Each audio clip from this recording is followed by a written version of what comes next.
Hi, my name is Khalid and I'm with Doctors to You here at the Kite Festival in DC. And today on Tuesday Tips, we'll be talking to you about spring allergies.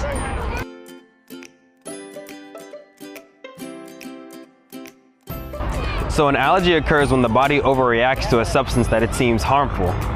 And what happens is, in response to this, it creates antibodies. These antibodies then begin to fight this substance.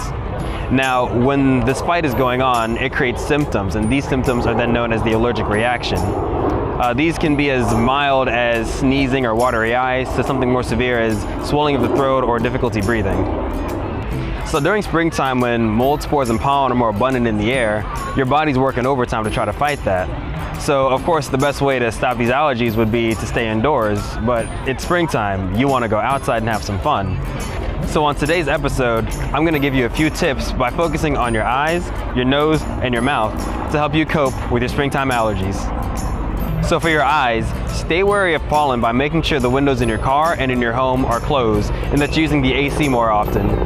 When you go outside, make sure you also wear sunglasses and hats to keep that all out of your face.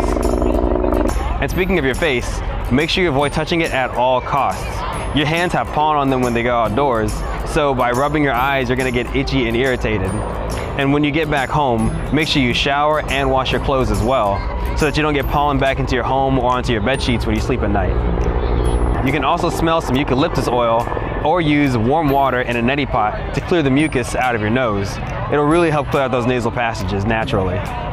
And if you're hungry, you can drink warm liquids like green tea or eat some spicy foods to help clear up your nose as well.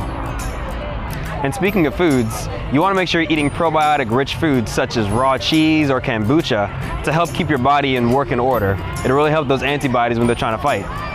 And besides eating those probiotic-rich foods, you can also try a special herb called butterbur. It really helps with pain and inflammation, and it's a safe and natural alternative to taking allergy medications. You can have it as a tablet or even as a tea. The one thing you do want to avoid though is sugar, especially during allergy season, because what sugar does is it makes your symptoms even more severe. So during the springtime, you might want to consider cutting back or even cutting out any unnatural sugars from your diet. But when all said and done, you still want to make sure that you have a medication list with all your prescriptions and over-the-counter medications that you might need in case you do have an allergic reaction. And that concludes this week's episode of Tuesday Tips. Make sure you like and subscribe to Doctors to You and go out and enjoy this nice spring weather. Let's go!